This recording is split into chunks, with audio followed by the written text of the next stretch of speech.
Hola, profe.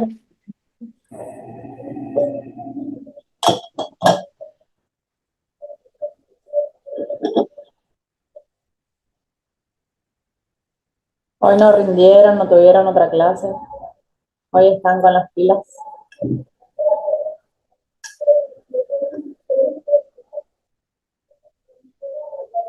¿Profe, me escuchó? Sí, Ah, perdón. sí, te escucho, no te veo nomás, pero te escucho.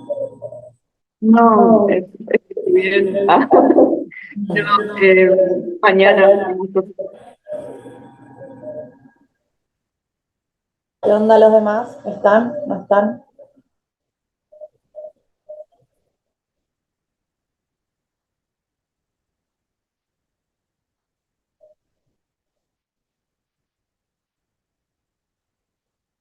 Hola, profe, estamos. Hola David.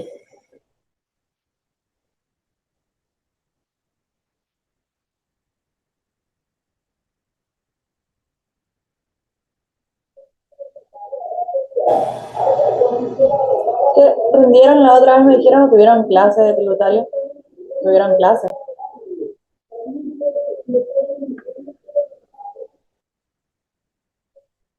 Estaban muy cansados, muy perdidos. Sí, profe.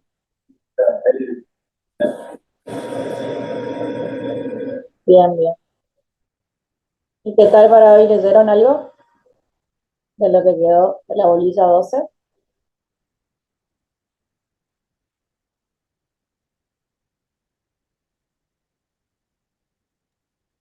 No, profe, yo para hoy no leí.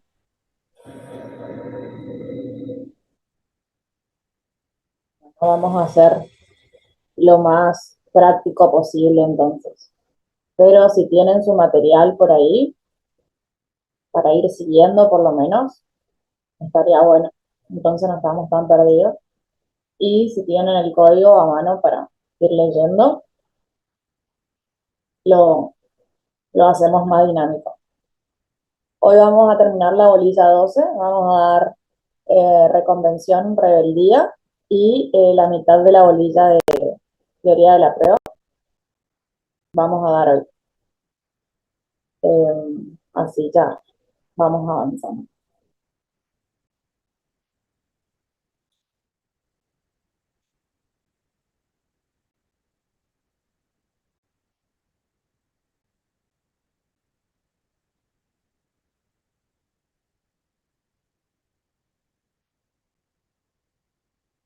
¿Quedó alguna duda sobre la contestación de la demanda?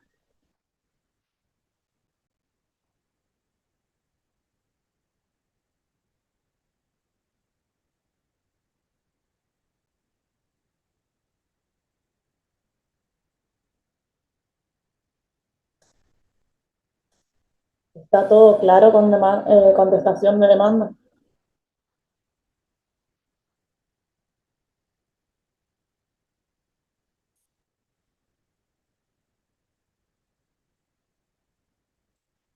Bueno, avanzo entonces.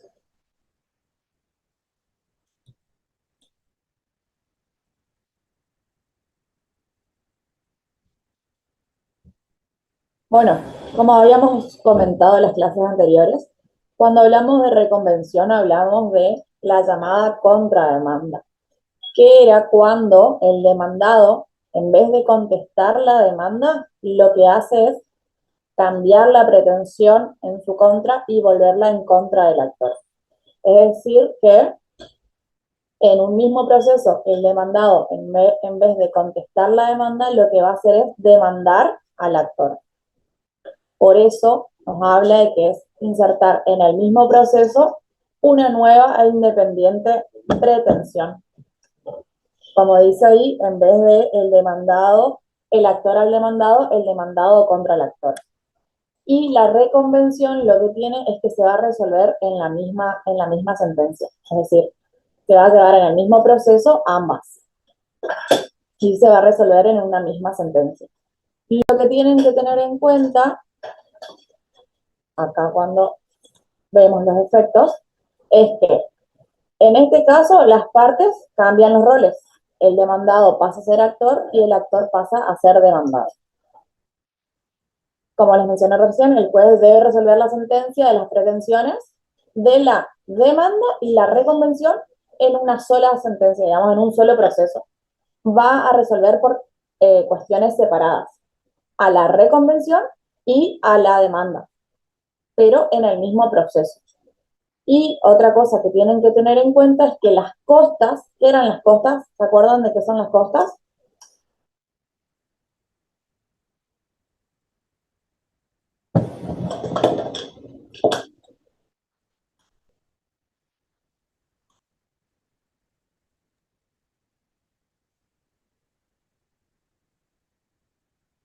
Vendría a ser como el costo económico del proceso. Exactamente, eso es. Entonces, ahí está el famoso costas al vencido, digamos, el que pierde el proceso va a tener que responder. Entonces, si el actor pretende contra el demandado y pierde, se va a tener que hacer cargo. Y si el demandado en la reconvención pierde, se va a tener que hacer cargo de esas costas de la reconvención. Entonces, antes de avanzar, reconvención vendría a ser la llamada contrademanda, donde el demandado, en vez de contestar la demanda, lo que hace es reconvenir. Es decir, cambia la pretensión contra el actor y se invierten los roles. ¿Queda claro? Pero no se puede dar una reconvención junto con, A ver, la contestación de la demanda y eso.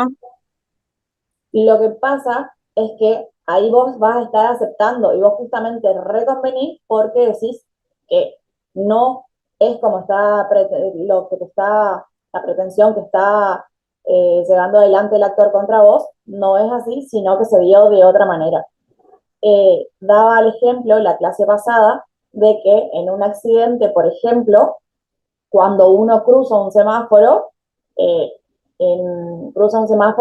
y una de las partes dice que le correspondía cruzar a él, pero otra parte dice que su trompa ya estaba pasando a mitad de camino. Entonces, según el actor, lo sucedido es de una forma y según el demandado va a aportar su pretensión desde otra mirada, desde otra perspectiva y con sus pruebas. Cambia el giro, cambia la mirada. Si contesta la demanda, ya no va a haber una reconvención, porque ahí se trataría de una nueva demanda. Entiendo. Reconvención hay cuando no hay acuerdo, digamos, entre las partes y donde la mirada del demandado dice, no, así no es, la verdad es que yo tenía el paso y por eso reconvengo. Porque si yo no hiciera eso, estaría contestando solamente la demanda y negando las cuestiones, pero no tendría la razón, no tendría las pruebas yo para aportar que las cosas no fueron así. ¿Se entiende? Cambia la pretensión. O sea que ¿Sí? la responsabilidad tendría la otra parte, en Según ese el caso. demandado, sí, obviamente, según el demandado y teniendo las pruebas. Dice, no, no es así, el que me estafó, el que me chocó, fuiste vos. Claro. Hay un cambio de roles. ¿Alguna pregunta? Sigo con rebeldía entonces.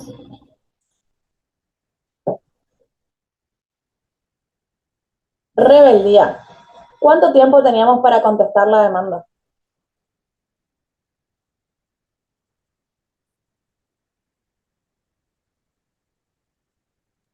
20 días puede ser. En el código de corrientes, 20 días. En el código de la nación, 15 era 15 días. Y con plazo de gracia, acuérdense, son las 2 2. 2 horas de la plaza de Placera. del día siguiente hábil. Por ejemplo, si el viernes es mi último día, el sábado no van a ser las primeras 2 horas, sino el lunes. Tiene que ser el día siguiente hábil. Y si el lunes es feriado, va a correrse el martes. Todo eso tienen que tener en cuenta al momento del plazo de gracia. Y también en el momento de el plazo para contestación de demanda son 15 días. Tienen que ir teniendo en cuenta cuando hay providencias del juez y dice cómo se cuentan los días. 60 días corridos, 60 días hábiles, todo eso tienen que tener en cuenta cuando a uno le llega una notificación. Entonces, si a mí me llega una demanda y yo dentro del día 16 de las 2 primeras horas ya estoy en plazo, termina el plazo y me voy a el estudio de mi abogado y le llevo mi demanda. ¿Qué pasa?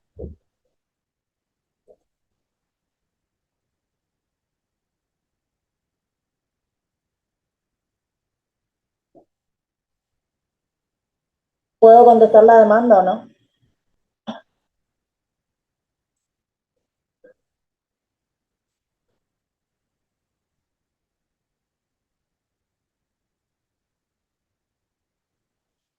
Dijimos que ya pasaron las 2 horas del plazo de gracia, Sí, sí. Ya estoy en el día entonces 16 no. después de las 2 horas. En lo, en lo corriente, no, pero en las primeras bolillas, no sé si ustedes recuerdan, habíamos hablado de que hay veces que la persona contesta la demanda y el actor no estuvo y aceptó.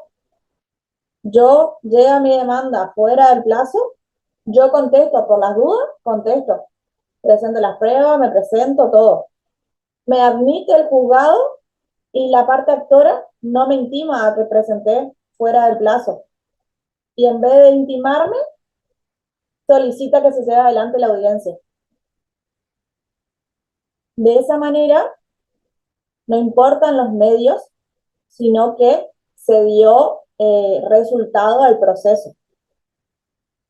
Es decir, avanzó el proceso, pese a que ya había pasado el plazo. Eso hay veces que hay que tener en cuenta porque sucede. Si el actor y el juzgado eh, no realizan la, la providencia que fue presentada fuera de término, el proceso sigue y avanza. ¿Qué pasa acá? Yo me presento, hago una demanda, le notifico. ¿Cómo había que notificar el primer escrito? ¿Cómo se realiza la demanda?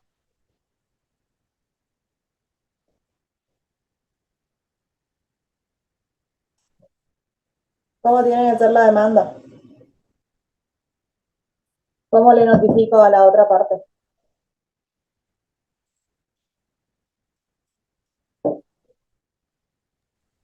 ¿Escrita puede ser? Sí, escrita.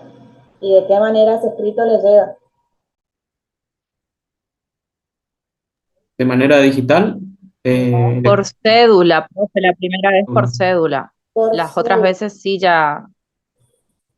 Exactamente. Gustavo, te pregunto, ya que decís digital, ¿de qué manera la otra persona se va a enterar si yo lo hago digital? ¿Cómo sería tu notificación digital?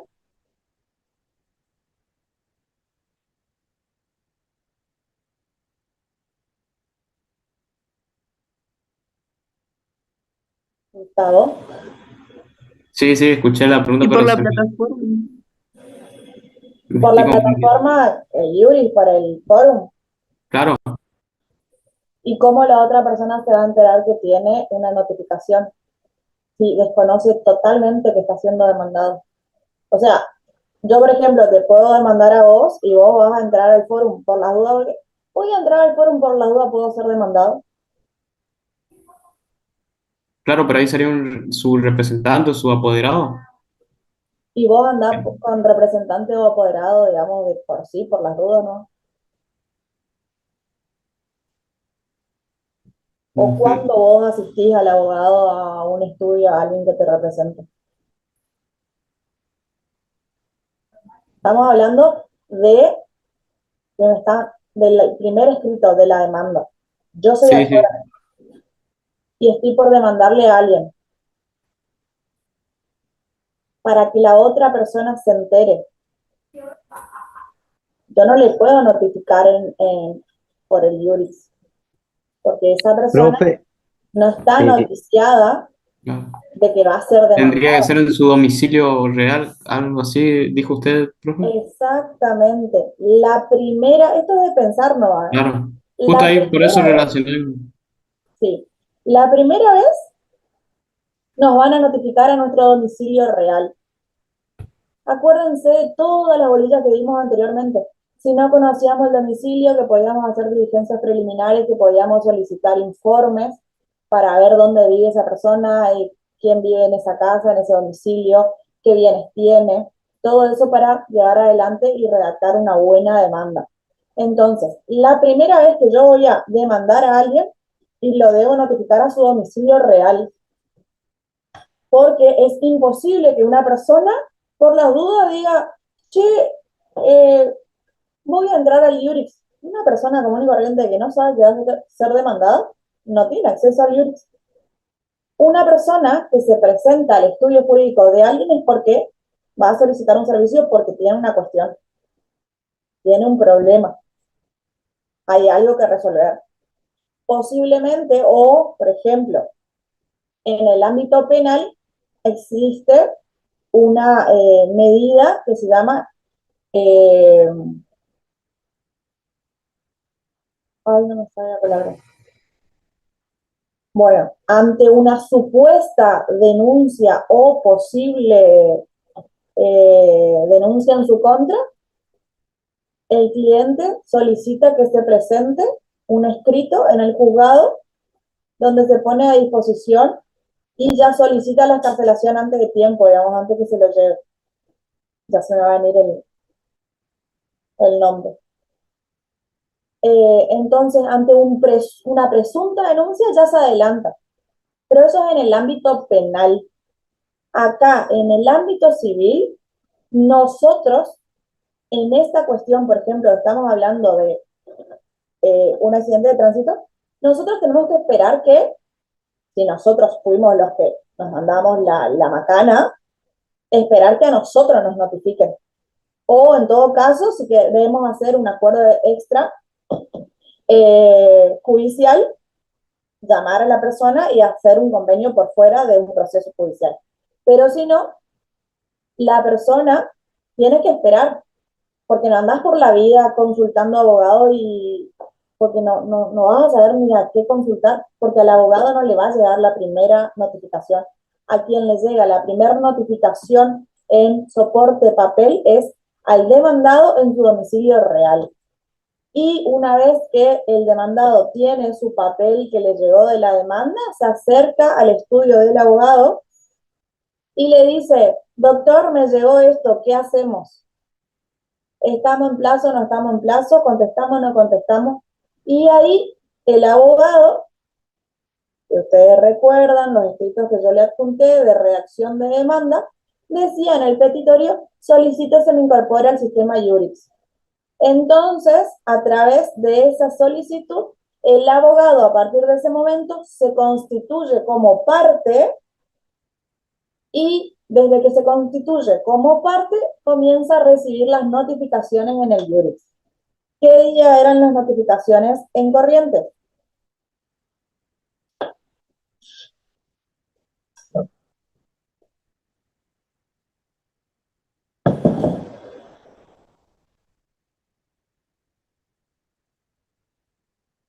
Notificaciones en Corrientes. Profe, ¿puede repetir la pregunta? ¿Qué días son las Se le notificaciones? escucha muy raro. ¿Lejos?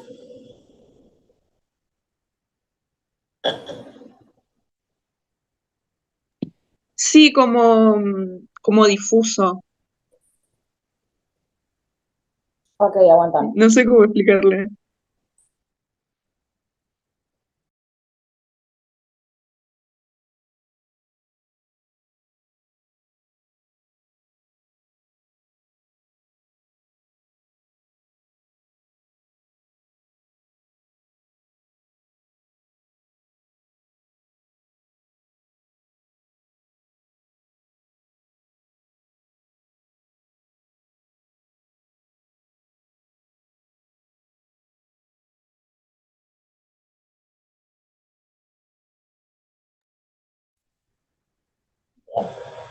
Ahí apagué las otras. Ok. Bueno, les estaba consultando qué días eran las notificaciones en Corrientes. ¿Lunes y jueves? Lunes y jueves. Y en el federal,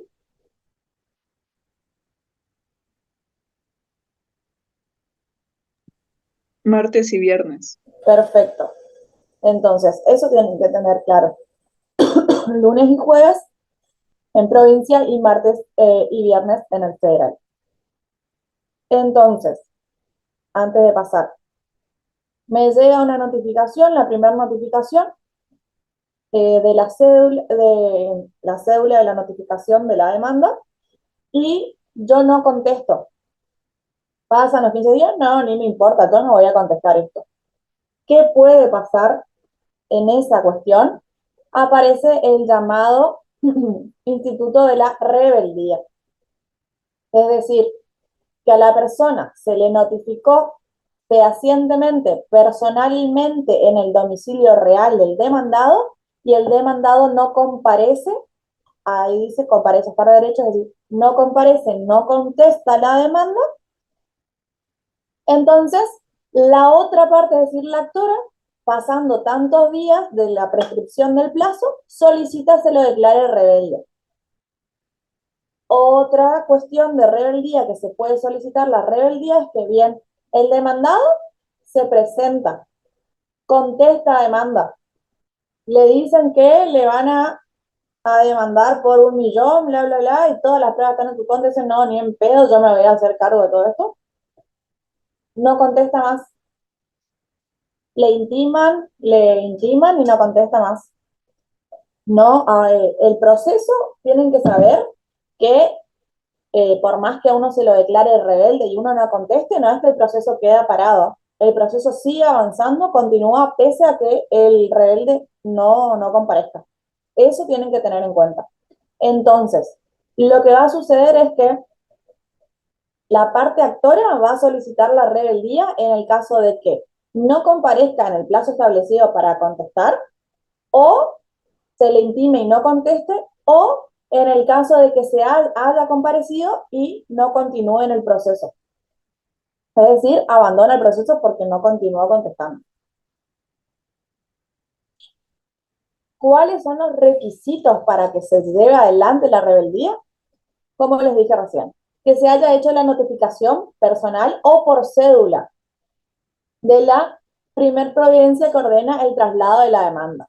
El traslado de la demanda es esta notificación de la cédula más la demanda más el adjunto de copias de todas las pruebas que hay. La incomparecencia o abandono del proceso y la rebeldía se da solamente a pedido de parte. Eso tienen que saber, que no se da de oficio. Es decir, que el juzgado, si no contesta, no va a decir, se lo declaran rebeldía, sino es a solicitud de la parte contraria.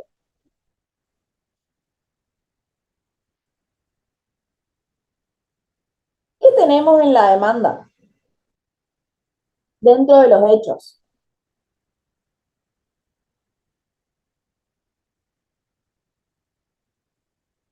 En la clase pasada yo les había hecho una diferencia. Cuando nosotros redactamos la demanda, ¿de qué manera nosotros relatamos los hechos? De manera cronológica y precisa había sido. Sí, y aparte,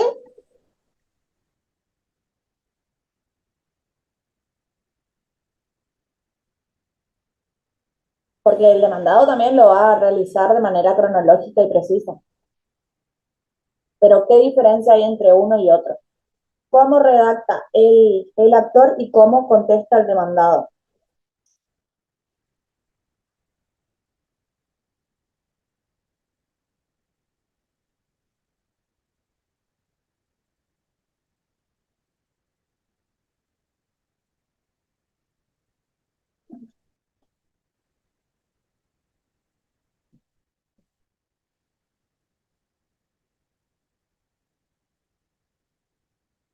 Piensen, yo les había hecho en la redacción de escrito de demanda.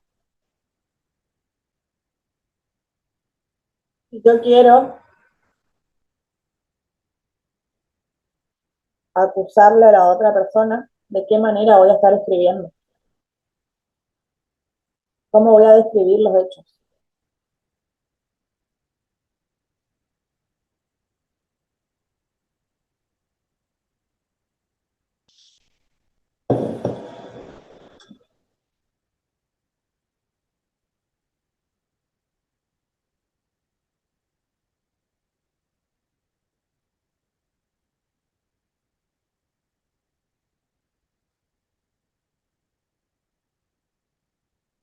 Pensemos.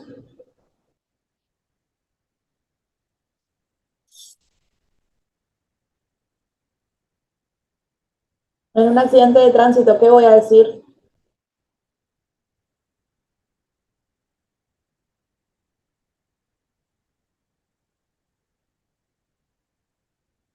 ¿Y qué tal persona me chocó?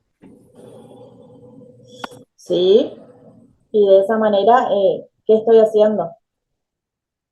Dando el nombre o el hecho. Tu hecho, ¿qué estás haciendo con tu hecho?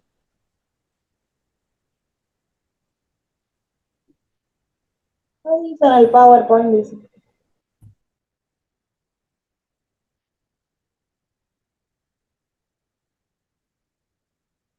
Los hechos en la demanda,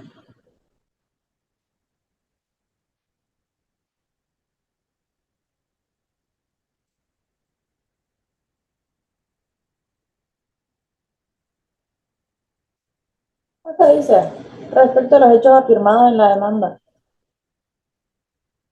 O sea que, ¿cuándo? A ver,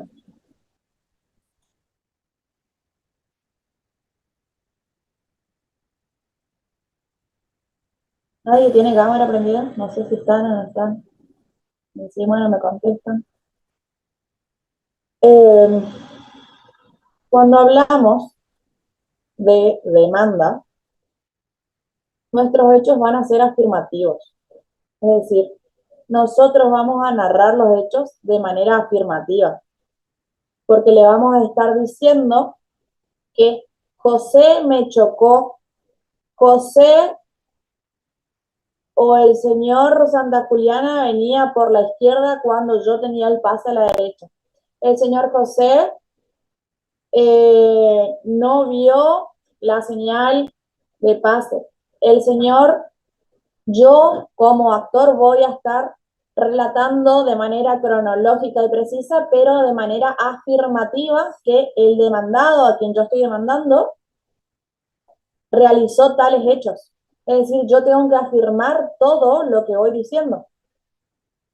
Y la postura del demandado va a ser de contestar y negar categóricamente cada uno de los hechos. Entonces, cuando estamos en la postura de actor, el actor va a realizar la demanda a través de hechos afirmativos. No siempre, obviamente, porque va a decir, niego que el señor esté mirando al frente al momento porque estaba con su teléfono. Niego que el señor venía con luces, en caso de estar como actor. También pueda aportar, pero yo como actor tengo que estar acusando en este momento, en esta postura, y afirmando que los hechos son como yo digo, porque yo le estoy demandando. Y cuando asumo la postura de demandado, tengo que negar cada uno de los hechos y cada una de las pruebas que se presentan en mi contra.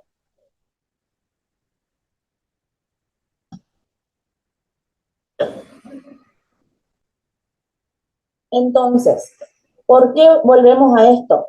Porque ante una actitud de rebeldía, los hechos afirmados en la demanda dice que se van a tener como reconocimiento de la verdad de los hechos pertinentes y lícitos en esa afirmación que se realiza. ¿Alguien puede leer el artículo 356 del Código de Nación?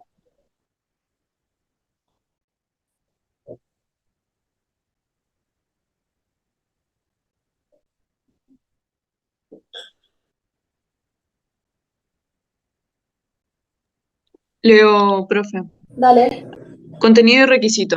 Artículo 356. En la contestación opondrá el demandado todas las excepciones o defensas de que intente valerse. Deberá además: 1. Reconocer o negar categóricamente cada uno de los hechos expuestos en la demanda, la autenticidad de los documentos acompañados que se le atribuyen y la recepción de las cartas y telegramas a él dirigidos, cuyas copias se acompañan. Su silencio, sus respuestas evasivas o la negativa meramente general podrán estimarse como reconocimiento de la verdad de los hechos pertinentes y lícitos que se refieran. En cuanto a los documentos, se los tendrá por reconocidos o percibidos según el caso. No estarán sujetos al cumplimiento de la carga mencionada en el párrafo precedente el defensor oficial y el demandado que interviniera en el proceso como sucesor a título universal de quien participó en los hechos o suscribió los documentos o recibió las cartas o telegramas, quienes podrán reservar su respuesta definitiva para después de producida la prueba. 2. Especificar con claridad los hechos que alegare como fundamento de su defensa. 3. Observar en lo aplicable los requisitos prescritos en el artículo 330. Exactamente. Bueno, se dieron cuenta que ahí nos está diciendo que justamente se van a tener como reconocidos los hechos que se afirman en la demanda. Por eso es importante la contestación. ¿Qué pasa ante el silencio? En derecho civil habrán dado, ¿qué pasa ante el silencio? Se presume la verdad de los hechos. Entonces, por ese motivo, hay que contestar la demanda. Acuérdense que las partes tienen carga procesal, que pueden o no contestar, pero si no contestan, tienen que saber que pueden tener una consecuencia judicial. En este caso, el demandado puede tener como consecuencia justamente que se le atribuyan como todo reconocido todos los hechos que el actor le está demandando. ¿Se entiende?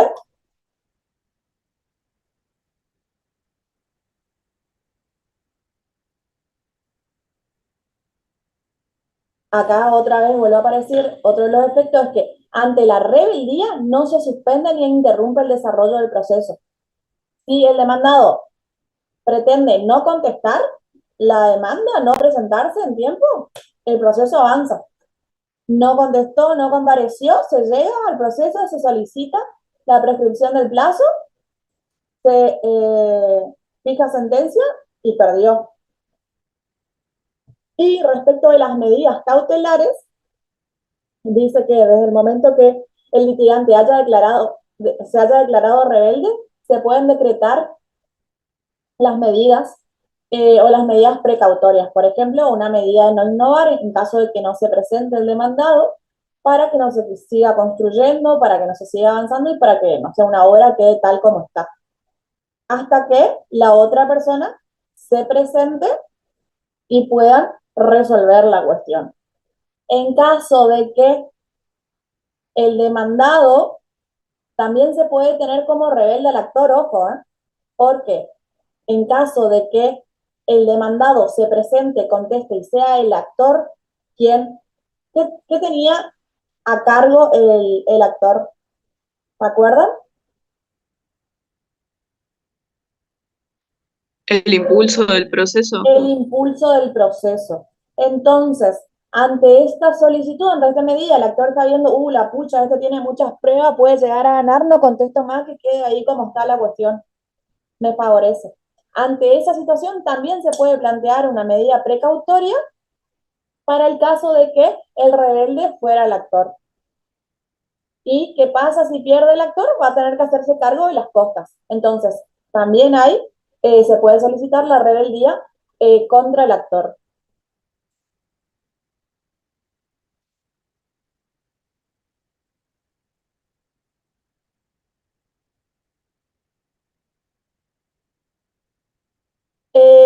Como para cerrar con rebeldía, lo que tienen que tener en cuenta es que las notificaciones, si bien dijimos que, hablando del rebelde, como demandado recibe la cédula papel, es decir, recibe la notificación de la demanda, a partir de ese momento ya se constituye y comienza a ser notificado, porque cuando se le notifica al demandado, ¿qué significa? Que ya tiene un número de expediente y ya tiene una carátula. Es decir, que si estamos en Corrientes, el lunes o el jueves saldrá notificación. La primera va a ser en cédula papel, que le va a notificar que está sido promovido por una demanda, y las demás notificaciones serán por Ministerio de Ley, es decir, a través del LIBRIX.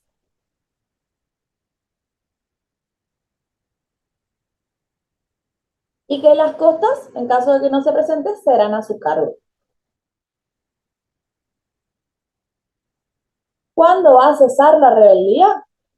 El rebelde puede presentarse en cualquier etapa del procedimiento, provocando de ese modo el cese del proceso en rebeldía. ¿Qué significa? Que, ¿se acuerdan uno de los principios procesales? El proceso, ¿qué pasaba con el proceso? Si yo me presento como rebelde, me presento en el proceso, ¿puedo volver a contestar todo lo que ya pasó, a todo lo que a mí ya se me notificó?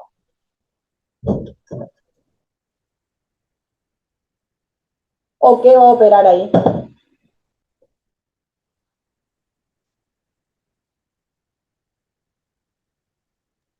Sí, sé que pierde el derecho, digamos, se da la caducidad por haberse llegado a término. En este caso hablamos de un principio. Te pregunté en el examen, ¿cuál es el principio que existe para que el proceso no vuelva hacia atrás?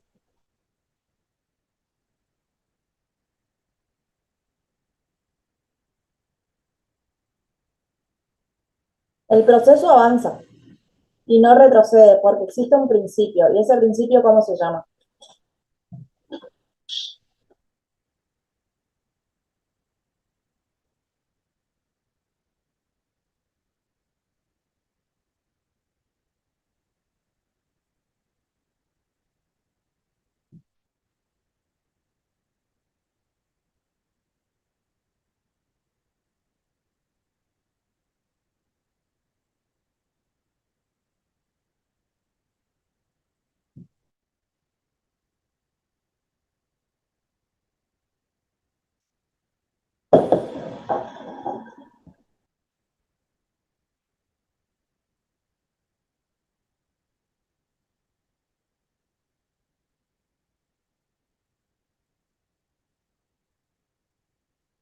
¿Cuál es el principio para que el proceso no retroceda? ¿Preclusión puede ser? Muy bien, exactamente, el principio de preclusión. Es decir, Pero que esa es una máxima, profe. No son depende, lo mismo. bueno, depende el libro del cual ustedes estudian, siempre decimos nosotros esto, depende del libro del cual estudien, van a encontrar como principios o máximas. En mi guión está como máxima, pero pues, son llamados, depende, el autor del libro nos suele pasar en el examen, nos vive pasando que pedimos principios y nos ponen, estudiamos las máximas, pero sí, bueno, esta máxima de preclusión justamente existe para que el proceso no retroceda, porque o si no, vamos a estar causando un perjuicio a la parte actora que estuvo llevando adelante el proceso y que el demandado se presente, por ejemplo, una vez que ya enajenó todos sus bienes o una vez que ya encontró todas las pruebas o que modificó las pruebas, se presente. Entonces, para evitar ese perjuicio, es que el proceso siga avanzando y el rebelde cuando se presenta a partir de ese momento en adelante. Lo que la ley prevé es que, el código dice acá, es que si se justifica su incomparecencia por razones de fuerza mayor, en ese caso se podrá tener el levantamiento de las medidas precautorias. Es decir, si se llevó adelante alguna medida cautelar, que se la levante. Pero todos los actos procesales realizados con anterioridad a su presentación son válidos.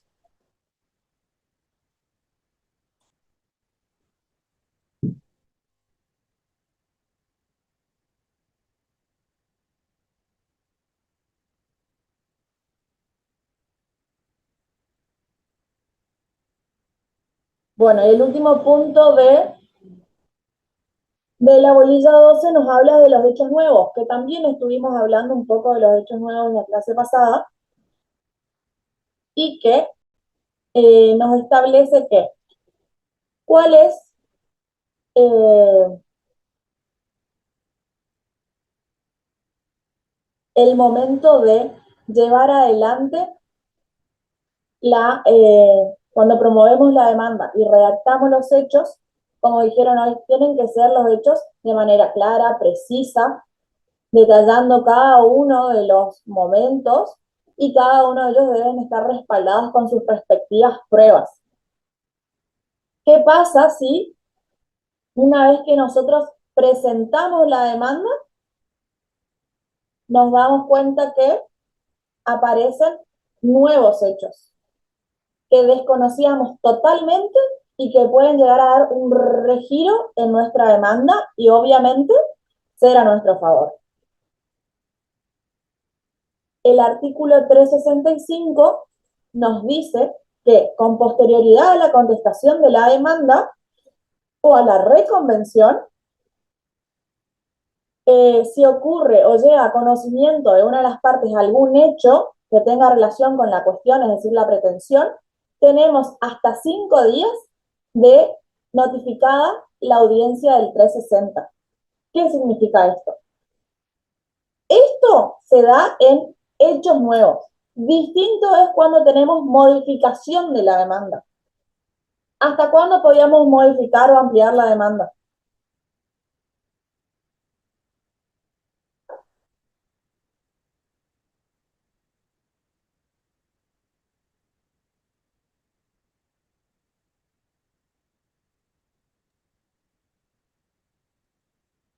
Hasta antes de que el demandado sea notificado, era, ¿no? Exactamente.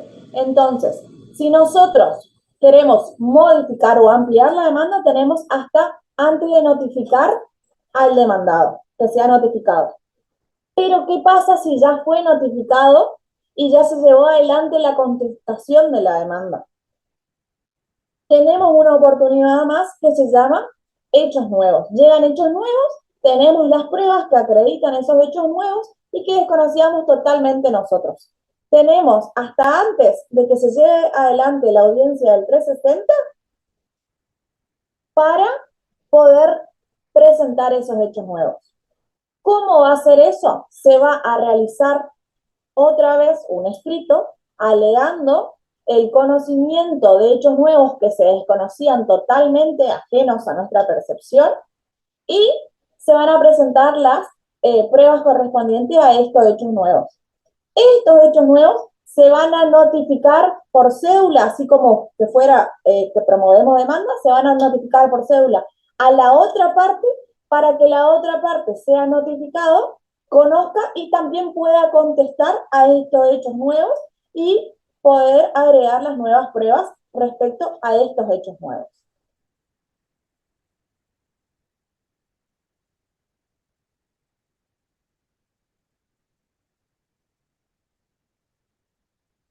¿Se entiende la diferencia entre ampliación o modificación y hechos nuevos? Son en dos momentos distintos.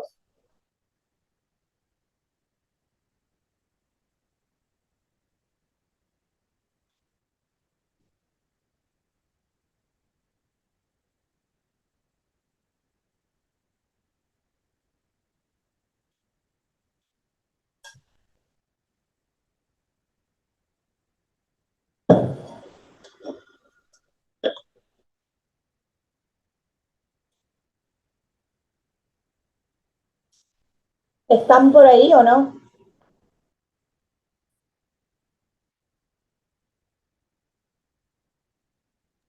Sí, profe.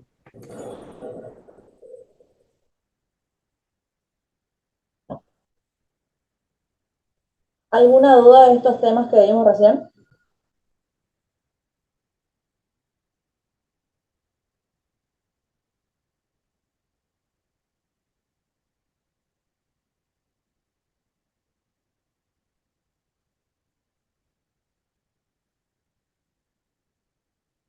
¿Reconvención se entendió?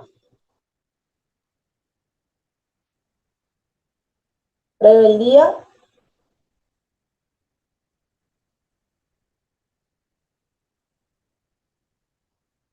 les hago una consulta. Si yo hago un escrito promoviendo demanda con apoderado, ¿la firma de quién lleva?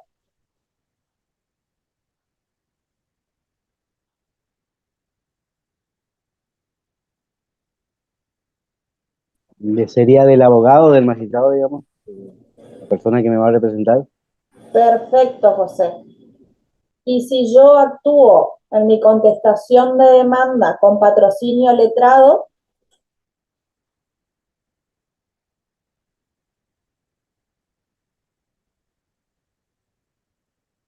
Llevaría la firma de los Tiene que- dos. exactamente. Bien.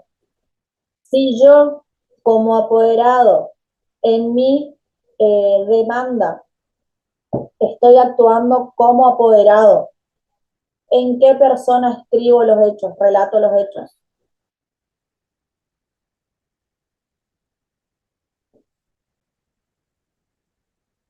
Como apoderado sería en tercera persona, digamos, refiriéndome a mi defendido. Perfecto, José.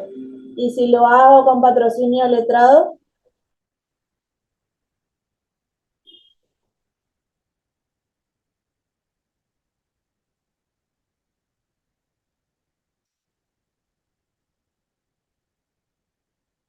¿qué es hacer con patrocinio letrado?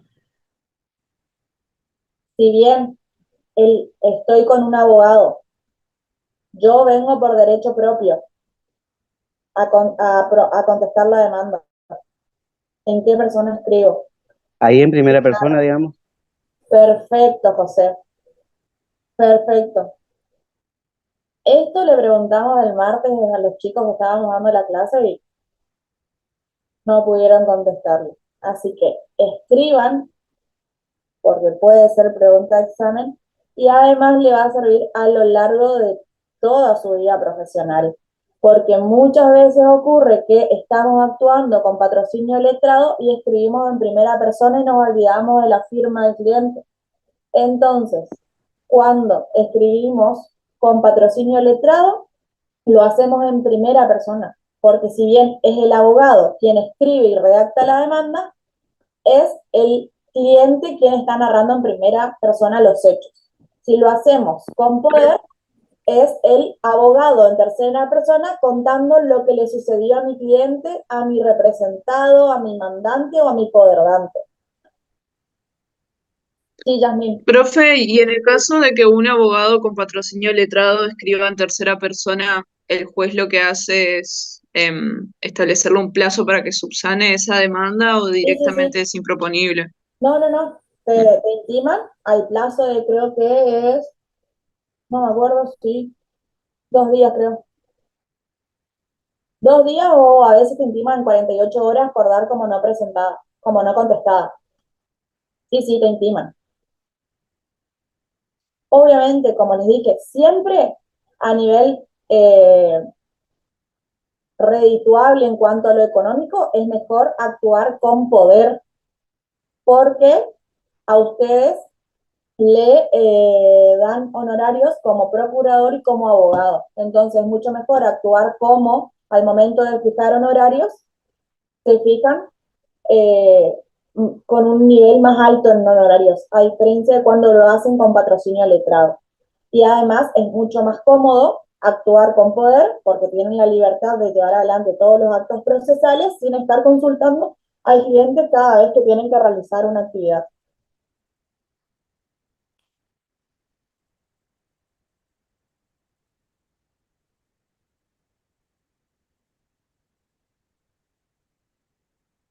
Bien, ¿estamos? ¿Alguna pregunta?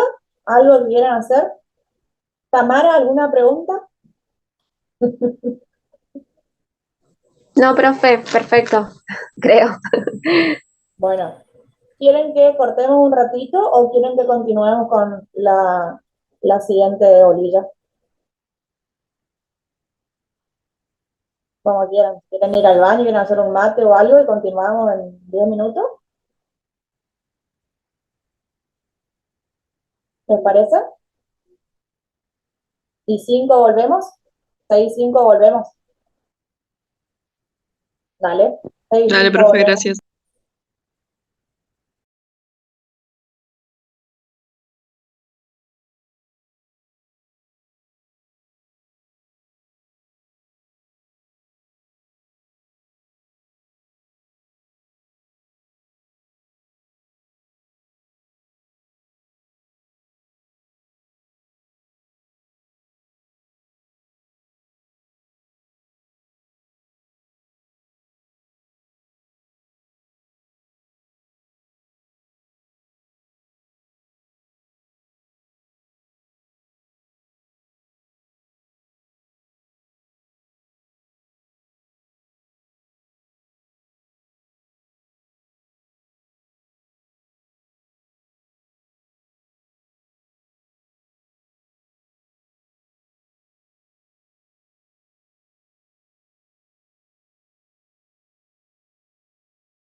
¿Estamos?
Bueno, arrancamos. ¿Hay alguien ahí o se fueron todos? Sí, profe.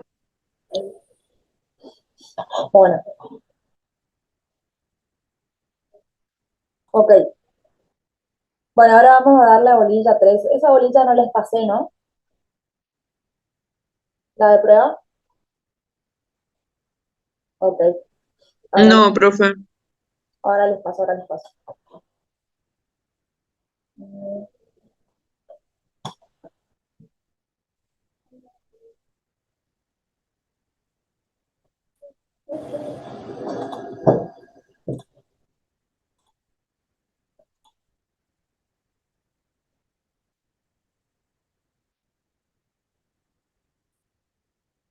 Bien, prueba entonces. ¿A qué hacemos referencia cuando hablamos de prueba? ¿Por qué la importancia de la prueba?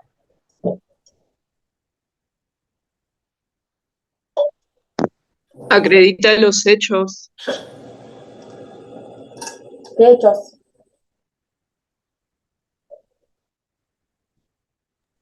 Los que están contenidos en la demanda por parte de la parte actora y aquellos que plantea el demandado a la hora de contestar. Exactamente. Es decir que, como dice el concepto, es la verificación de afirmaciones formuladas en el proceso, es decir, en nuestra redacción de demanda y contestación, con el propósito de convencer o persuadir al juez de que los hechos afirmados o controvertidos se corresponden con la realidad. Entonces, por eso la importancia de la prueba y de que cada uno de los hechos, nosotros no podemos narrar nomás los hechos sin tener las pruebas que respalden, porque si no van a ser simples hechos. Entonces, nosotros al momento de narrar los hechos, tenemos que tener en cuenta que tenemos que tener las pruebas que respalden como actor o como demandado. ¿Cuáles son los hechos que nosotros tenemos que demostrar en nuestra demanda?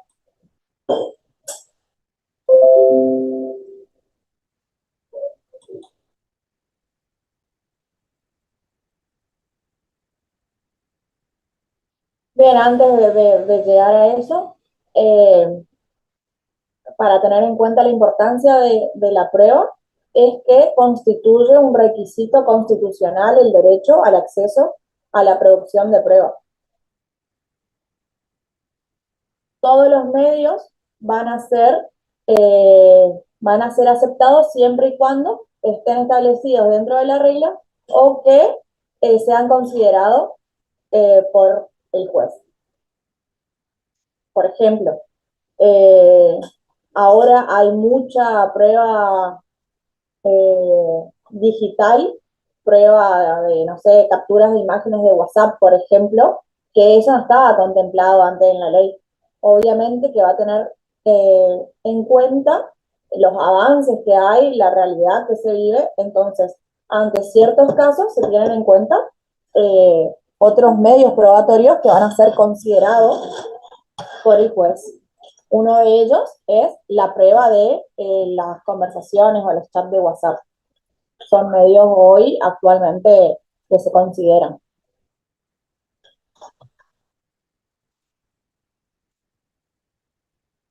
Fuentes y medios probatorios. Acá tienen que tener en cuenta la diferencia en qué es una fuente de prueba y qué es un medio de prueba. La fuente de prueba dice que son las personas o las cosas que son independientes al proceso y que tienen el conocimiento o representan hechos y que le importan al proceso. Son limitados ya que no se pueden crear, existen o no existen. Y los medios de prueba tienen que ver con la actividad del juez, de las partes o del tercero. Y se desarrolla también dentro del proceso. Existen estos medios probatorios para extraer la fuente de pruebas. Son ilimitados y están previstos en el Código Procesal Civil. ¿Cuáles van a ser los medios de prueba? ¿Qué se les viene a la cabeza a ustedes como medio de prueba? ¿Qué medios probatorios existen?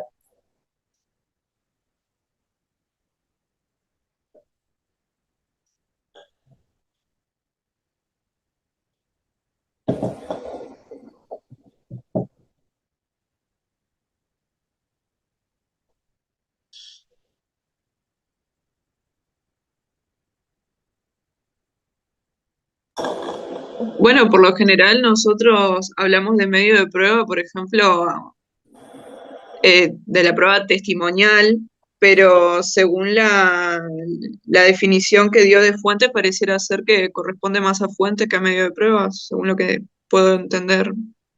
Hasta ahí dejamos. A ver los demás, otros medios probatorios. Medios probatorios. Testimonial. Después, ¿qué otro hay?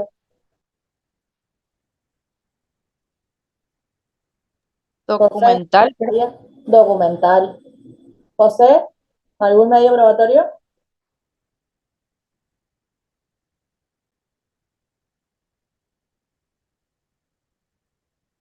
Gustavo, un medio probatorio.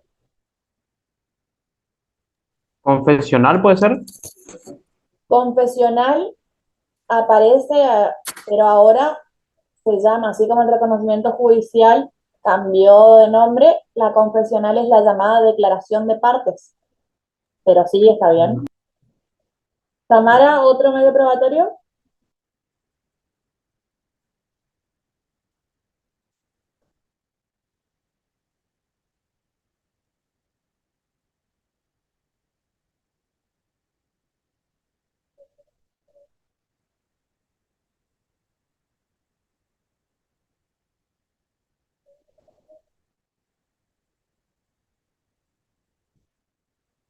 Si queremos probar algo en un accidente de tránsito, ¿a quién le vamos a llamar? Peritaje.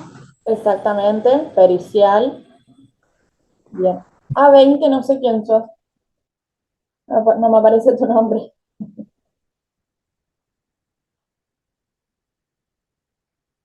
Me puso pericial en el chat, no sé quién es.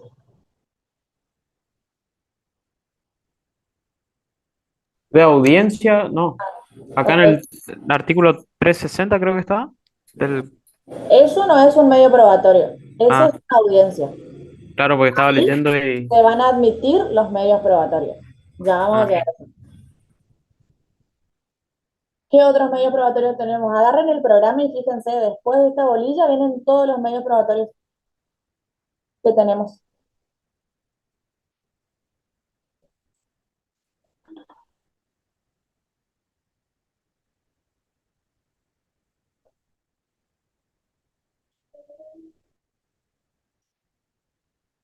Si queremos saber datos,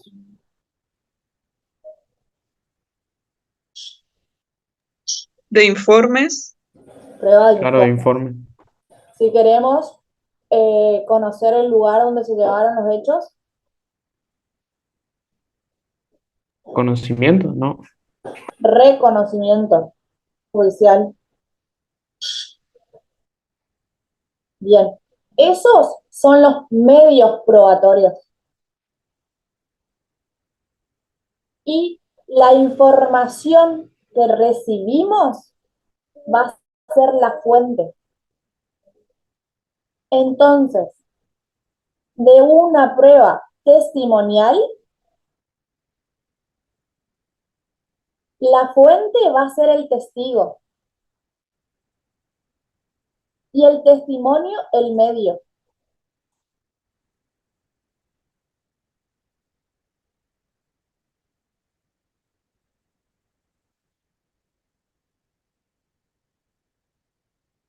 ¿Se entiende? La actividad que realiza es el medio probatorio y la información que se recaba es la fuente. El resultado pericial va a ser la fuente. Y la actividad que realiza el perito va a ser el medio.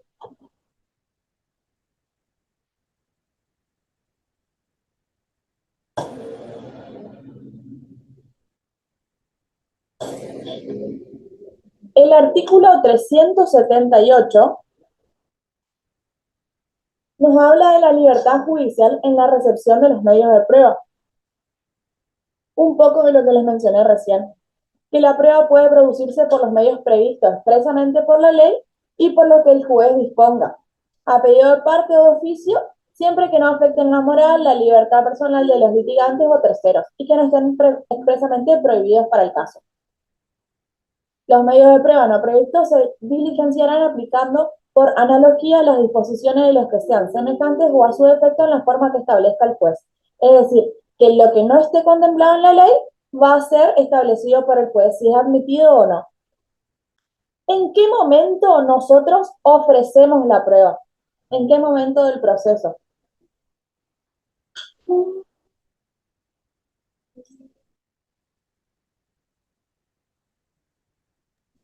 En la demanda y en la contestación ya tienen que estar contempladas Perfecto. para que sean admitidas. Momento de ofrecimiento de prueba con la promoción de la demanda, es decir, cuando promuevo demanda y cuando contesto demanda. Son los únicos momentos para ofrecer la prueba. Si no ofrezco en el momento de la presentación de la demanda, pierdo mi oportunidad para presentar el medio probatorio. Distinto es cuando la prueba está a manos de tercero, pero yo denuncio que está a mano de tercero. Pero la estoy denunciando. Existe. No las tengo yo, tiene otra persona ajena a mí. ¿En qué momento el juez va a admitir esas pruebas que nosotros presentamos?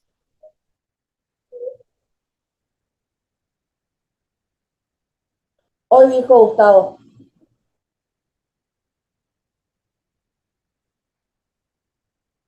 ¿Qué es el artículo 360? En la audiencia preliminar, Exactamente, la audiencia preliminar. Artículo 360.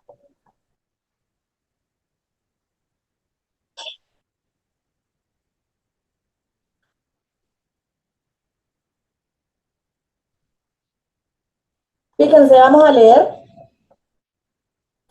el artículo 360. ¿Quién lee? A partir del 1.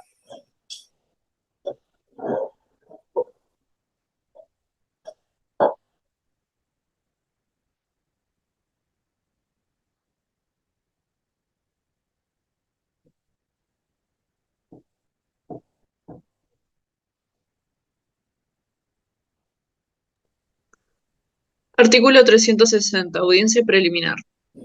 A los fines del artículo precedente, el juez citará a las partes a una audiencia que presidirá con carácter indelegable. Si el juez no se hallare presente, no se realizará la audiencia, debiéndose dejar constancia en el libro de asistencia en tal acto. 1. Invitará a las partes a una conciliación o a encontrar una forma de solución de conflictos que acordarán en la audiencia. Hasta ahí. El juez podrá, si la naturaleza... El 2 lee Yasmín. El 2. 2. Recibirá las manifestaciones de las partes con referencia a lo prescripto en el artículo 361 del presente código, debiendo resolver en el mismo acto. Bien, el 3. 3. Oídas las partes, fijará los hechos articulados que sean conducentes a la decisión del juicio sobre los cuales versará la prueba. Hasta ahí. Fíjense que 4. Recibirá la prueba. Hasta ahí. Fíjense que ahí va a oír a las partes y va a fijar los hechos conducentes. ¿Qué significa eso? Que va a escuchar qué es lo que presenta cada una de las partes y va a ver cuáles son los hechos que nos van a conducir a esa pretensión donde se traba la litis. Y se va a fijar ahí cuáles son las pruebas que van a ser pertinentes respecto a los hechos que se están siendo conducentes en la audiencia. 4. Continúa, por favor. 4. Recibirá la prueba confesional si ésta hubiera sido ofrecida por las partes. La ausencia de uno de todos los absolventes no impedirá la celebración de la audiencia preliminar. Hasta ahí. Fíjate que ahí 5. nos habla de que se recibe otra vez en esa audiencia esa prueba confesional. Fíjense la importancia que tiene esta audiencia, que comienzan a admitirse y producirse las pruebas a partir de este momento. 5.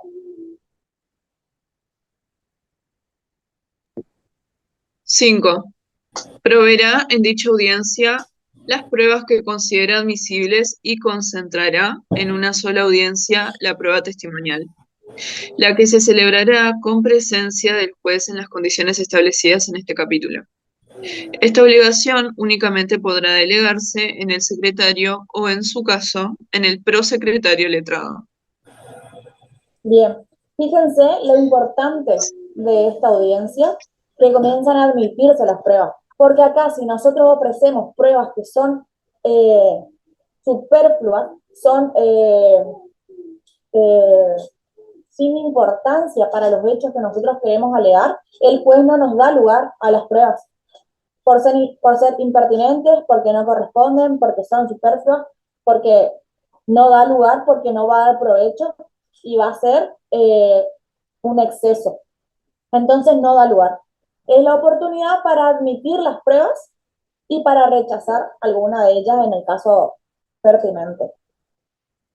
Y otra cosa que es importante es que acá nos fija que si se admite la prueba testimonial, va a fijar la fecha para que se lleve adelante la prueba testimonial en un solo día para que todos los testigos le declaren.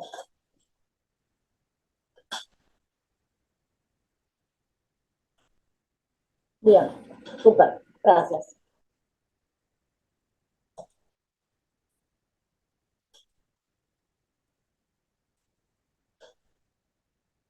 Y vamos a encontrar en el objeto de la prueba. ¿Qué es lo que tenemos que probar? ¿Qué es lo que se debe probar?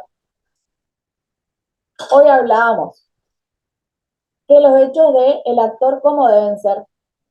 Hechos afirmativos. Entonces, ¿qué se debe probar? Se prueban las afirmaciones sobre los hechos conducentes sobre los que las partes no hubieran tenido conformidad. ¿Qué significa? Que el actor establece que los hechos fueron de una manera y el demandado contesta que no fueron de esa manera y fueron de tal otra y aporta sus pruebas, a condición de que el hecho afirmado, controvertido y conducente no está exento de prueba ni exista prohibición legal al respecto. Entonces, ¿qué se deben probar? Los hechos afirmados.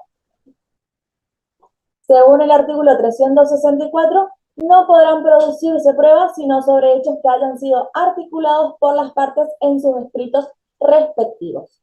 En la audiencia, es lo que nos dice el juez, va a fijar cuáles son los hechos conducentes. Es decir, le va a dar el carácter de importancia al juez a los hechos que se deben probar. Y a partir de ahí es que nosotros debemos comenzar a solicitar la producción de las pruebas que fueron admitidas.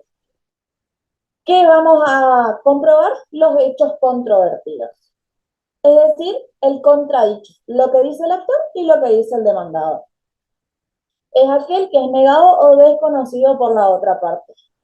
Pero no solamente se considera controvertido, nos dice acá, acerca de los cuales es la medida expresa de disconformidad, de los cuales media también los hechos afirmados por unas partes respecto de los cuales la otra parte guarda silencio. Es decir, que el demandado no tiene prueba, entonces respecto a lo que está diciendo el actor, no contesta. ¿Qué no debemos probar?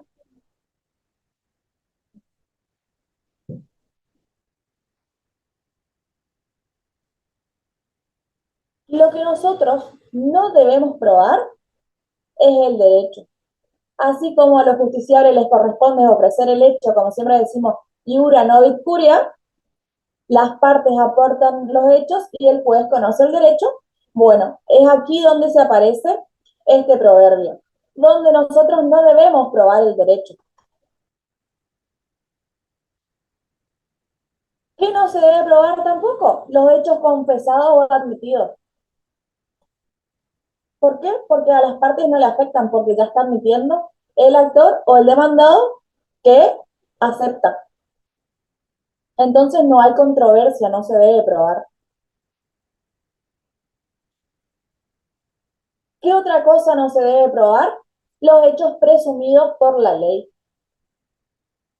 Iura et de iure. Es decir, que el lugar donde la persona reside de manera permanente para el ejercicio de sus derechos y el cumplimiento de sus obligaciones es el lugar donde establece la ley Otra cosa, por ejemplo, en un accidente de tránsito, en un accidente vial, cuando mueren todas las personas en el mismo accidente, se presume que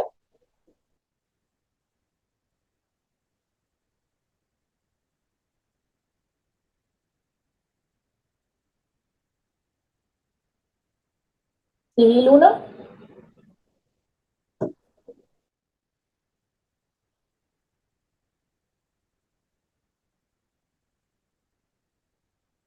presunción de fallecimiento, se presume que todas las personas murieron en el mismo acto. Y si se tiene en cuenta,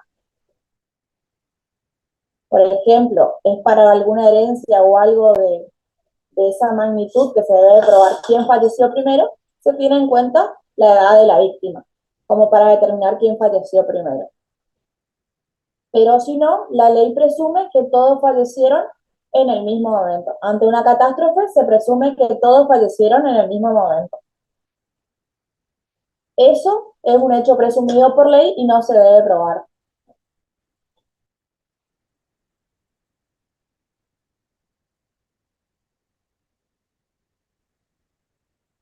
¿Qué otra cosa no se debe probar? Los hechos notorios. ¿Qué son los hechos notorios?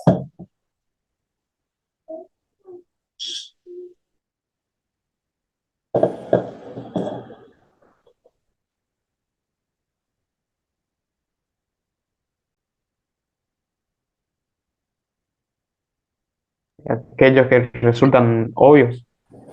Claro, los que son conocidos por todos.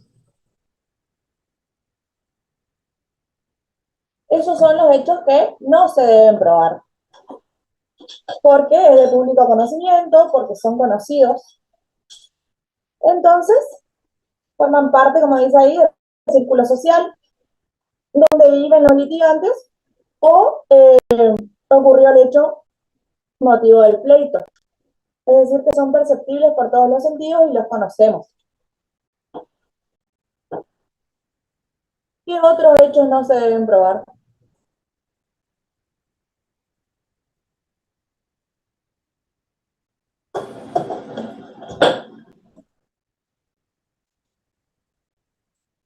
Los hechos evidentes.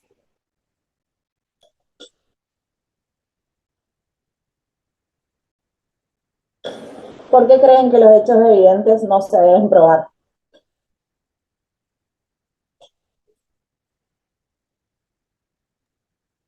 La primera impresión es que hechos notorios y hechos evidentes parecieran ser lo mismo. Claramente. Son hechos notorios porque son perceptibles y conocidos del público para todos. Y los hechos evidentes porque en nuestra razón ya cabe que no tenemos que probar que el sol es sol, que el aire es aire, que una persona es humana.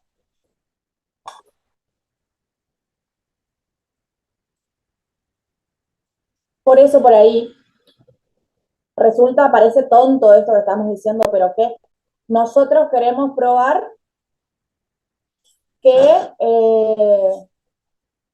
queremos solicitar algún medio probatorio y nos rechazan por ser superfluo, porque no va a hacer a la cuestión de la cosa. Entonces, eh, no nos dan lugar a un medio probatorio, porque ya es evidente. Si se está presentando un representante legal en carácter de un menor de edad y nosotros solicitamos un informe ambiental para garantizar que es un niño el que vive ahí, y para eso nosotros nos presentamos con el acta de nacimiento acreditando la personería, digamos, de este representante legal, no nos van a dar lugar. No es necesario ir a hacer un socioambiental para ver que ahí vive un niño, porque estamos acreditando el acta de nacimiento y ser representante legal de ese menor de edad. Es superfluo, no va a ser a la prueba, no va a ser al proceso. Es evidente.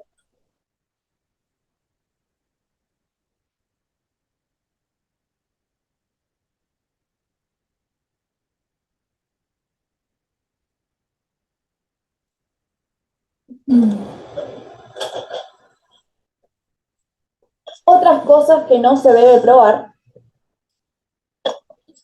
es la máxima de la experiencia. ¿Qué piensan ustedes que son las máximas de la experiencia?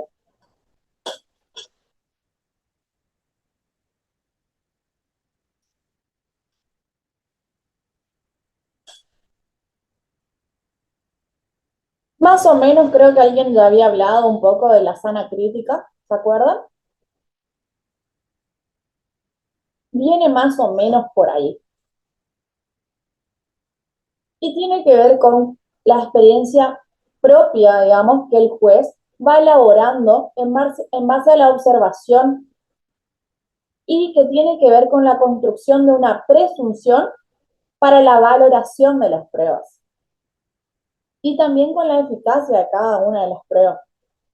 No van a ser alegadas en ese momento, sino que se van a aplicar de manera oficiosa en la sentencia.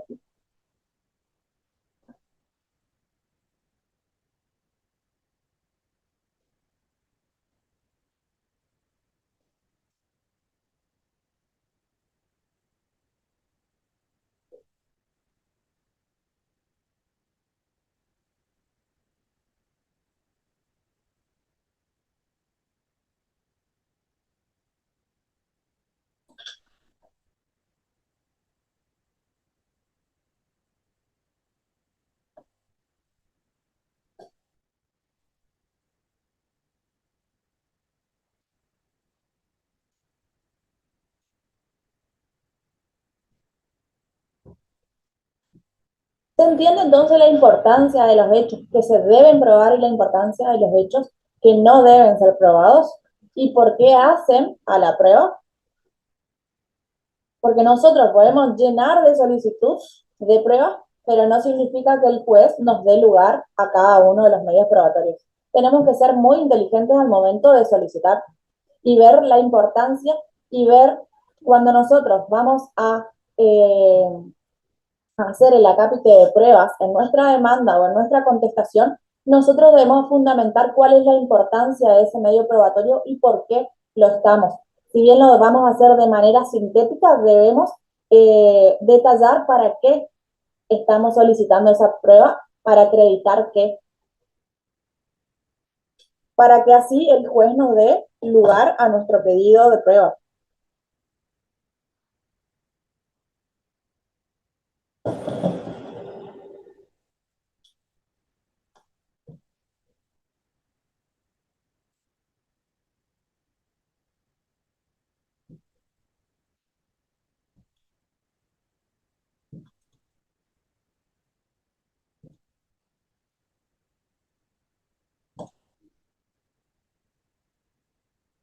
El otro punto es la carga de la prueba.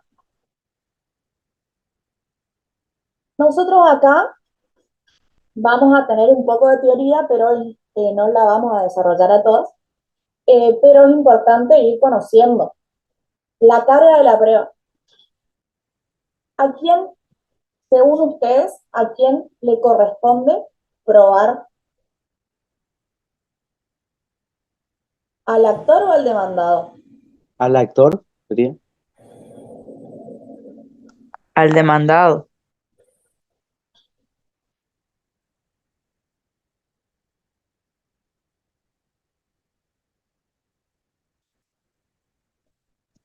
A ambas partes, profe. Ahí los tres me dieron las distintas teorías que tenemos. Es que es así, a medida que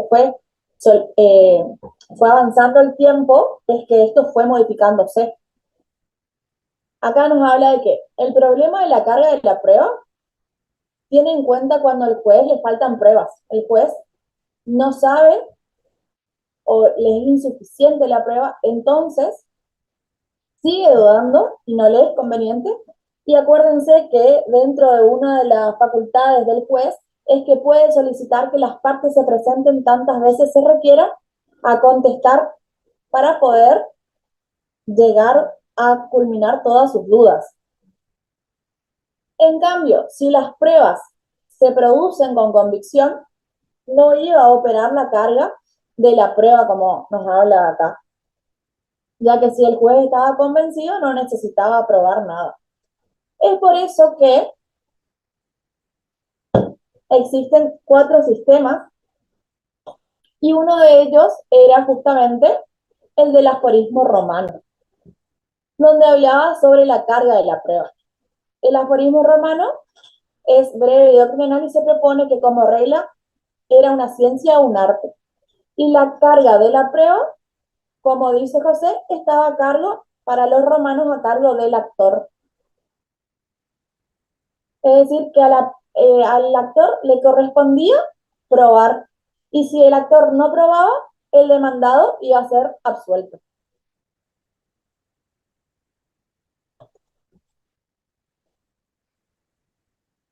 Es decir, que la carga de esta prueba dependía de que el rol que asumían las partes en el proceso no daba la naturaleza a que puedan ser alegados como pretensiones de defensas para la otra parte.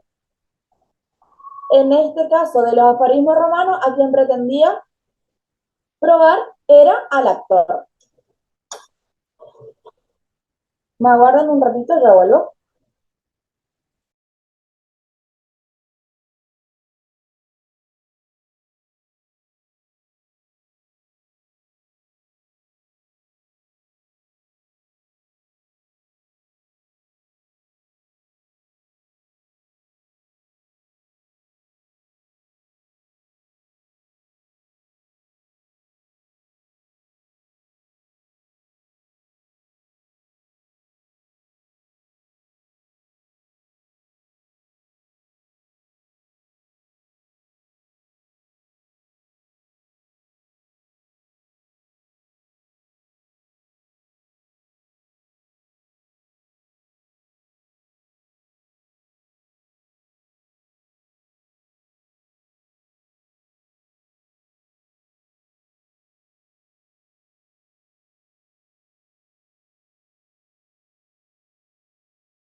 Perdón, ya estamos.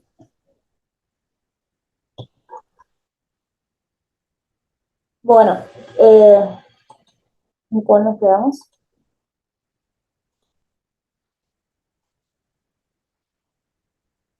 En la de los aforismos romanos,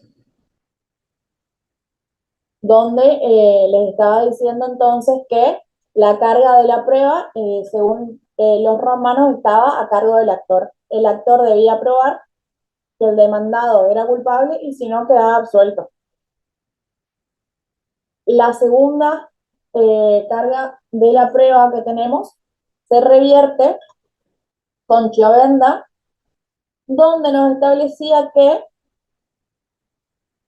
Chiovenda lo que nos decía es que en esta clasificación lo que debe probar el actor son los actos constitutivos y el demandado el impeditivo y los extintivos. Es decir, que el demandado debe probar dos categorías restantes. Los hechos impeditivos, es decir, la ausencia de los hechos que normalmente concurren, y los constitutivos, que eran aquellos que impiden producir el efecto propio del acto que se le estaba imputando. En este caso, lo que tenemos es que el actor presenta su prueba en cuanto a los actos constitutivos y el demandado en cuanto a hechos impeditivos y constitutivos. Se realiza una crítica a esta teoría, a esta carga de la prueba, donde dice que no debe considerarse categoría para probar a cada una de las partes, sino que ambas partes tienen que tener la misma oportunidad de demostrar las pruebas. Y por ese motivo aparece la teoría normativa de Rosenberg. Esta teoría es la teoría que preside el carácter en las partes del proceso. Es decir, que tanto el actor y el demandado como tienen la misma categoría o naturaleza de demostrar sus pruebas, tanto hechos constitutivos, impeditivos o extintivos. Cada parte soporta la carga de la prueba sobre la existencia de los presupuestos de los hechos que ellos afirman en su demanda, en su contestación, en su respecto a la pretensión que están persiguiendo. ¿Qué es lo que conocemos hoy actualmente? Que cada parte debe afirmar y probar los hechos de la pretensión que está persiguiendo. Entonces, volviendo hacia atrás, el del aforismo romano le competía al actor probar. En la de Chovenda, al actor los actos constitutivos y al demandado los impeditivos o constitutivos.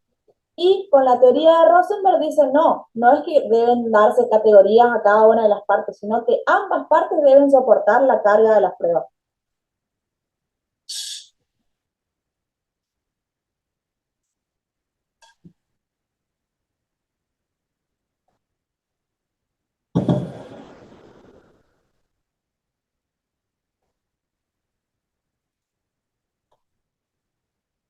¿Alguna duda hasta aquí?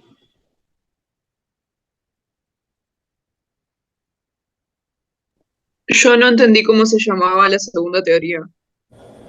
La segunda es la de Chovenda.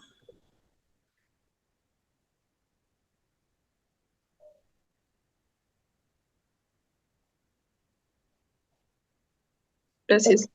Es el punto 2 del programa, que dice clasificación de los hechos a los fines de la distribución de la carga de la prueba.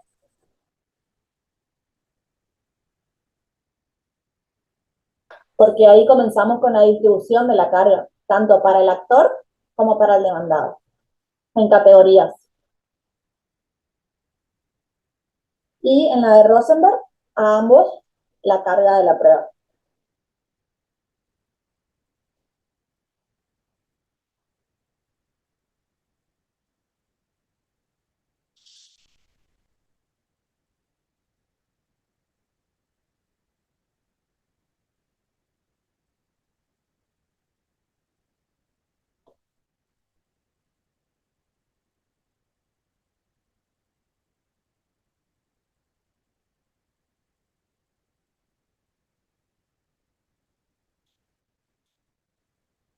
Podemos leer el artículo 710, donde nos va a hablar de la doctrina de las cargas probatorias dinámicas.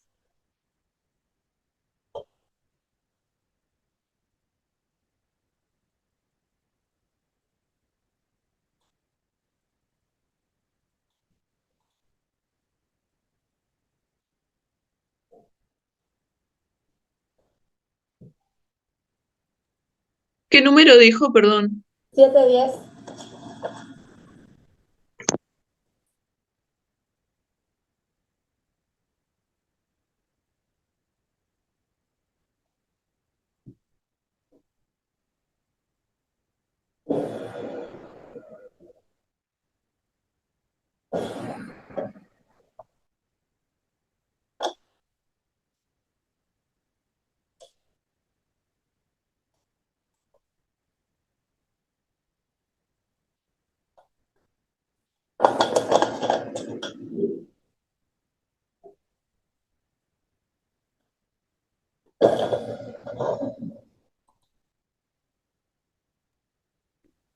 Profe, en el de la Nación, no, porque nada que No, ver, no, dice hace. perdón. Ah, Esta prueba tenemos en el Código Civil, perdón.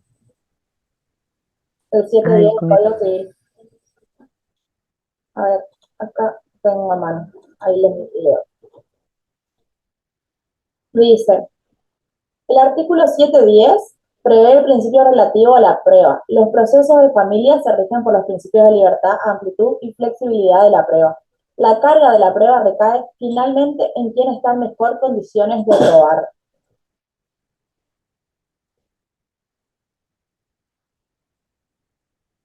Entonces, la carga de la última doctrina que vamos a tener es la doctrina de las cargas probatorias dinámicas, que es la que nos va a establecer si bien ambas partes están en su facultad de probar los hechos, el juez le va a atribuir el poder de decidir a quién se encuentra en mejor condición de probar.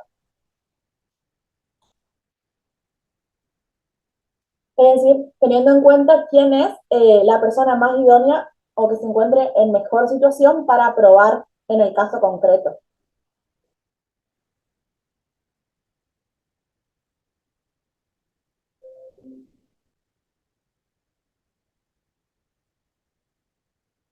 Acá, por ejemplo, se da siempre el ejemplo del caso de mala praxis. ¿A quién le corresponde probar que hay mala praxis?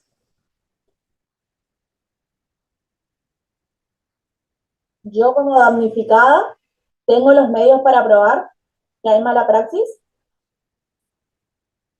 o es el profesional quien llevó adelante el procedimiento y conoce y tiene todos los estudios y demás que se hizo en quirófano para explicar qué fue lo que hizo.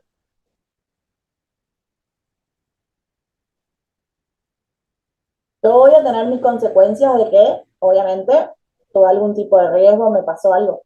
Pero ¿quién se encuentra en mejor condiciones de probar? Claro, el profesional sería claro, el los médico. médicos. El profesional, el médico, porque está en mejor condición idónea y porque conoce él el procedimiento que llevó adelante. Entonces, esa es la llamada carga dinámica de la prueba, que es quien se encuentra en mejor condiciones de probar para el caso concreto. El juez le atribuye a la persona a probar. Profe, entonces depende del caso, se va a aplicar una u otra teoría. Exactamente, obviamente, nosotros hoy actualmente tenemos la oportunidad de probar, pero el juez va a ver si le es convincente las pruebas aportadas y en todo caso va a llamar obviamente al profesional en el caso de una mala praxis porque va a ser el más idóneo. Y nosotros como parte, ¿qué vamos a hacer? ¿Nos vamos a quedar con lo que dice el médico porque es el profesional? ¿O qué podemos hacer nosotros? ¿Qué podemos aportar nosotros?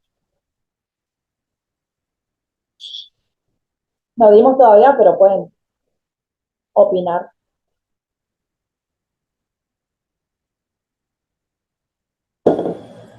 Y nuestras pruebas, las consecuencias de la mala praxis, si tuviéramos estudios, ¿Y eso con quién vas a hacer? y sí, con otro médico. Es decir, vamos a ofrecer una pericial, vamos a hacer con un consultor técnico que va a conocer en la materia, va a tener una experticia, es decir, nosotros vamos a ofrecer una prueba pericial donde otra persona nos va a dar su punto de vista de cómo se debió llevar adelante el caso. Ahora cuando demos pericial vamos a dar eso, pero es para que ustedes vayan cayendo a la realidad que va cayendo, todos los temas que nosotros vamos dando se van uniendo. Vamos a tener, obviamente, la doctrina de Rosenberg actualmente, porque tanto actor como demandado tienen la oportunidad de presentar sus pruebas, pero el juez también va a solicitar que quien está en mejor condiciones de probar lo haga, o ampliar su declaración en su caso, pedir los detalles al médico que operó.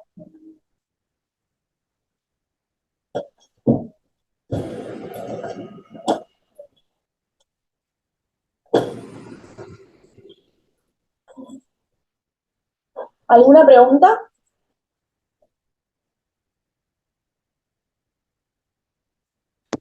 Estaba pensando, profe, ¿esto se da, puede ser en aquellas, en materia de daños y perjuicios, cuando hay actos involuntarios y el factor de atribución es la equidad? Creo que lo llevamos a Exactamente. dar a esto. Sí, ahí va a venir quien viene en mejor condiciones de probar.